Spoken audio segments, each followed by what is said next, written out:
Hello दोस्तों, आप सभी का आपके चैनल पर स्वागत है। आज हम पढ़ेंगे प्रसार शिक्षा के क्षेत्र में कार्यरत राष्ट्रीय एवं अंतर्राष्ट्रीय कार्यक्रम, संस्थाएं व उनके कार्यों के बारे में। प्रसार शिक्षा के क्षेत्र में यह किस प्रकार से कार्य करती हैं और किन लोगों के लिए कार्य करती हैं, इसके बारे में जानेंगे। तो चलिए इस वीडियो को स्टार्ट करते हैं। राष्ट्रीय कार्यक्रम, संस्थाएं व उनके कार्य। आज हम पढ़ेंगे कि हमारे देश में, शहर में, नगर में, देहात में वो कौन कौन से कार्यक्रम हैं जो राष्ट्रीय स्तर पर और अंतर्राष्ट्रीय स्तर पर चलाए जाते हैं और इन कार्यक्रमों और संस्थाओं के क्या कार्य हैं और क्या उद्देश्य हैं। प्रश्न कभी कभी एग्जाम में पूछता है कि प्रसूति एवं बाल सेवाओं से आप क्या समझते हैं, इसकी व्याख्या कीजिए, अथवा शिशु एवं माताओं के लिए जो विभिन्न केंद्रीय योजनाएं चलाई जा रही हैं उसके बारे में बताइए। तो चलिए स्टार्ट करते हैं इस वीडियो को और देखते हैं राष्ट्रीय और अंतर्राष्ट्रीय कार्यक्रम में किस प्रकार से सरकार की भूमिका है और किस प्रकार से महिलाएं और बच्चे इससे लाभ उठा रहे हैं। पहला है प्रसूति एवं बाल सेवा का अर्थ। नगरों एवं देहातों की जनता के सामान्य स्वास्थ्य की सुरक्षा एवं रोगों के बचाव हेतु सरकारी व सार्वजनिक योजनाओं का संचालन करना नितांत आवश्यक है। स्त्रियों को पूर्व प्रसव धात्री अवस्था में उचित सलाह की जरूरत होती है। प्रसूति एवं बाल सेवा से संबंधित योजनाओं का संचालन केंद्र सरकार व राज्य सरकार के सम्मिलित सहयोग से किया जाता है, जिसमें माताओं व बालकों की अकाल मृत्यु व कुपोषण से बचाव तथा उनके स्वास्थ्य में वृद्धि हो सके।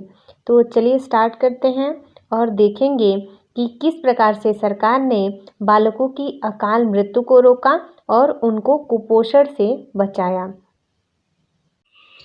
जैसे कि सरकार द्वारा कई प्रकार की योजनाएं चलाई जाती हैं।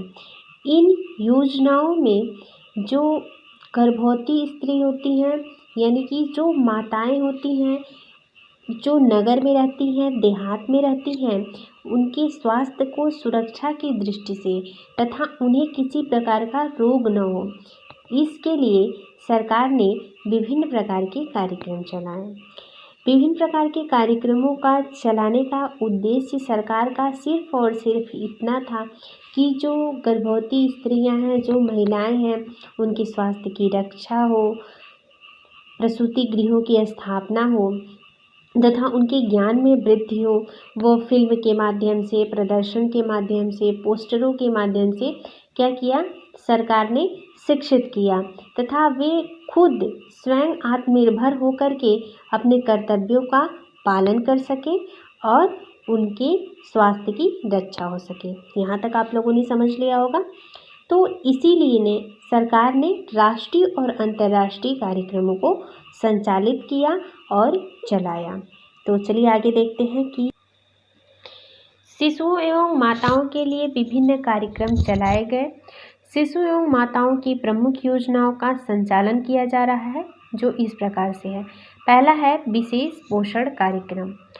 विशेष पोषण कार्यक्रम निम्न आर्थिक स्तर के बालकों की पोषणहीनता से संबंधित समस्याओं के निवारण हेतु केंद्र सरकार ने सन 1970 से 71 में विशेष पोषण कार्यक्रम का प्रारंभ किया। इसका उद्देश्य जनजातीय क्षेत्रों तथा 1 लाख की आबादी से ज़्यादा जनसंख्या वाले नगरों एवं गंदी मलिन बस्तियों में रहने वाले 3 वर्ष की आयु के बच्चों की पोषण संबंधी कमी को दूर करने के लिए किया गया। सरकार द्वारा चलाया गया जो राष्ट्रीय और अंतर्राष्ट्रीय योजना थी, उसमें जिनकी आर्थिक स्थिति नहीं सही थी, ऐसे कि उनके पास न पैसे थे, न रहने के लिए मकान थे, बल्कि वे गंदी और मलिन बस्तियों में रहते थे। ठीक है, वो गंदी और मलिन बस्तियों में रहते थे और उन्हें किसी प्रकार की कोई जानकारी प्राप्त नहीं थी कि उन्हें डॉक्टरी परीक्षण कैसे करवाना है और उन्हें किस प्रकार से दवाइयों का सेवन करना है, कौन कौन से भोजन लेने हैं, उन्हें अपने भोजन में क्या सम्मिलित करना है, ये सारी जानकारी उनको नहीं थी। तो केंद्र सरकार ने सन 1970 और 71 में एक कार्यक्रम चलाया। इस कार्यक्रम का मुख्य उद्देश्य जो था वो जनजाति क्षेत्रों के लिए था।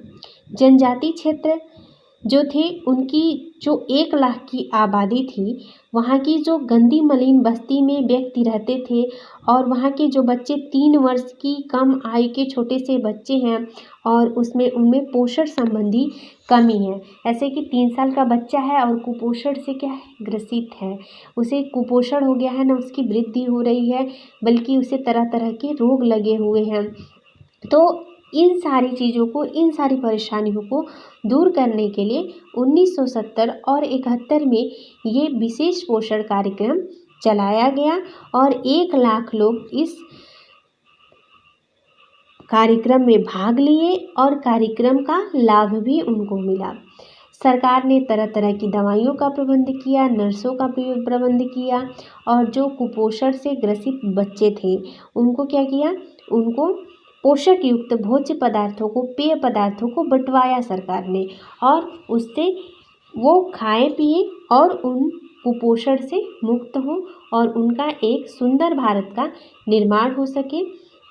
अगला है बालवाड़ी पोषण कार्यक्रम।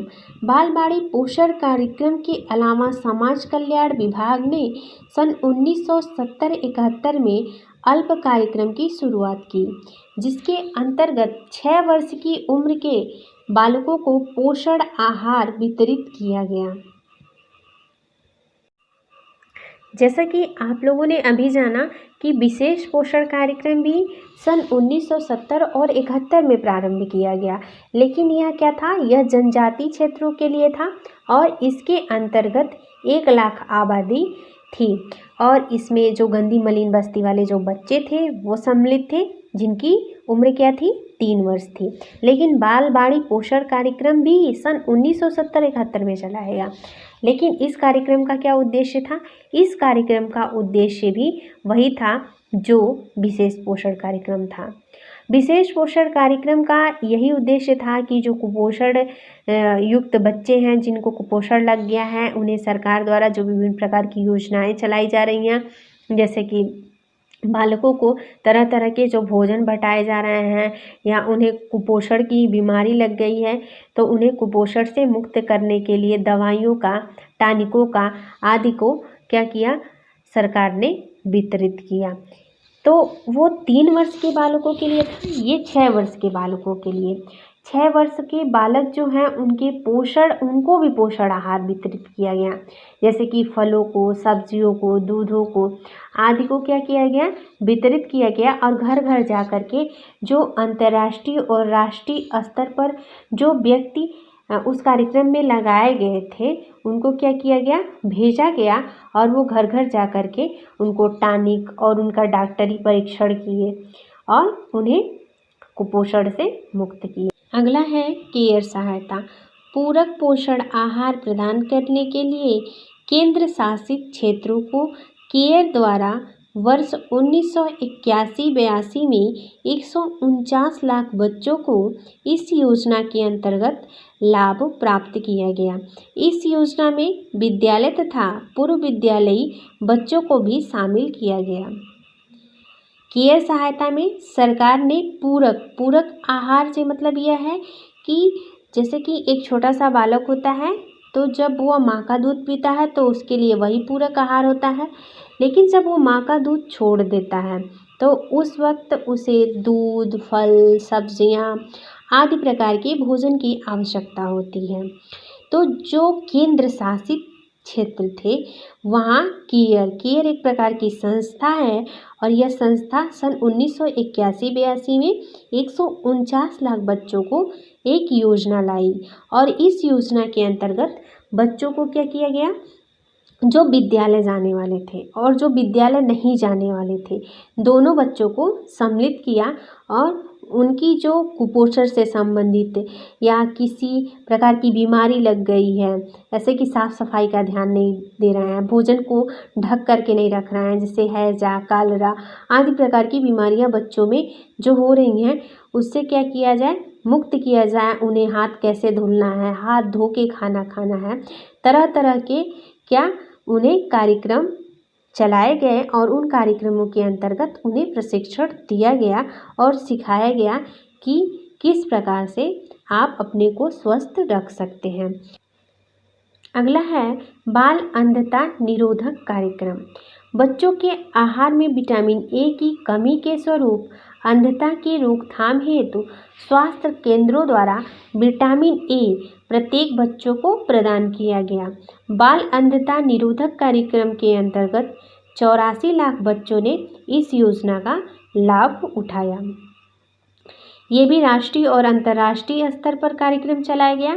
जैसे कि जो छोटे बच्चे थे जिनमें विटामिन ए की कमी थी, जैसे कि आप लोग जानते हैं कि विटामिन ए जो होता है वो हमारी आँखों के स्वास्थ्य के लिए अत्यंत ही आवश्यक होता है, क्योंकि सिर्फ और सिर्फ विटामिन ए ही है जो रेटिना पर प्रभाव डालती है, क्योंकि इसका रासायनिक नाम रेटिनाल है और रेटिनाल ही हमारे रेटिना, जब इसकी कमी हो जाती है तो हमारे रेटिना पर प्रभाव डालते हैं। तो जो बच्चे थे जिनमें अंधता यानी कि जैसे कि जिन बच्चों में विटामिन ए की कमी हो जाती है, उन बच्चों की आँखों से दिखाई नहीं देता है, यानी कि जैसे जैसे शाम होती है तो उनको एकदम आँखों के सामने अंधेरा सा दिखाई देने लगता है। तो जिन बालकों में विटामिन ए की कमी थी, उन कमी को दूर करने के लिए सरकार ने बच्चों के लिए एक प्रकार का कार्यक्रम चलाया, जिसमें बच्चों को विटामिन ए से संबंधित भोजन को, ऐसे कि गाजर, मछली, दूध, मांस, फल, सब्जियां आदि को क्या किया, वितरित किया और विटामिन ए युक्त गोलियों को भी दिया। इस कार्यक्रम के अंतर्गत 84 लाख बच्चों ने लाभ उठाया और इस कार्यक्रम में भाग लिए। अगला है पोषण रक्तहीनता निरोधक कार्यक्रम। यह कार्यक्रम जो है पोषण रक्तहीनता कार्यक्रम बालकों तथा महिलाओं में पोषण यानी कि खून की कमी के रोकथाम के लिए लौह लवण, फोलिक अम्ल की औषधियाँ, फोलिक अम्ल की गोलियाँ, पोलियो स्वास्थ्य केंद्रों द्वारा वितरित किया गया। इस कार्यक्रम के अंतर्गत प्रत्येक वर्ष 2 से 4 करोड़ बच्चों तथा माताएं लाभ ले रही हैं। यह जो सरकार की योजना है, इस योजना में महिलाएं भी शामिल थीं, जबकि उन योजनाओं में सिर्फ बच्चे थे, जैसे कि बाल बाड़ी पोषण कार्यक्रम में, केयर सहायता में और बाल अंधता निरोधक कार्यक्रम में सिर्फ बच्चों की ओर सरकार ने ध्यान दिया। लेकिन पोषण रक्तहीनता निरोधक कार्यक्रम में बच्चे और महिलाएं दोनों सम्मिलित थीं। बच्चों के आहार में लौह तत्व यानी कि आयरन की कमी न होने पाए, इसके लिए सरकार ने फोलिक अम्ल की औषधियाँ स्वास्थ्य केंद्रों की जो दाइयाँ होती हैं ना, उनके माध्यम से घर घर बंटवाया और घर घर इस कार्यक्रम का महिलाएं तथा बच्चे भाग लिए। इस कार्यक्रम में प्रत्येक वर्ष, सिर्फ इसी वर्ष की बात नहीं है, प्रत्येक वर्ष 2 से 4 करोड़ के बच्चे तथा महिलाएं इस कार्यक्रम का लाभ ले रही हैं।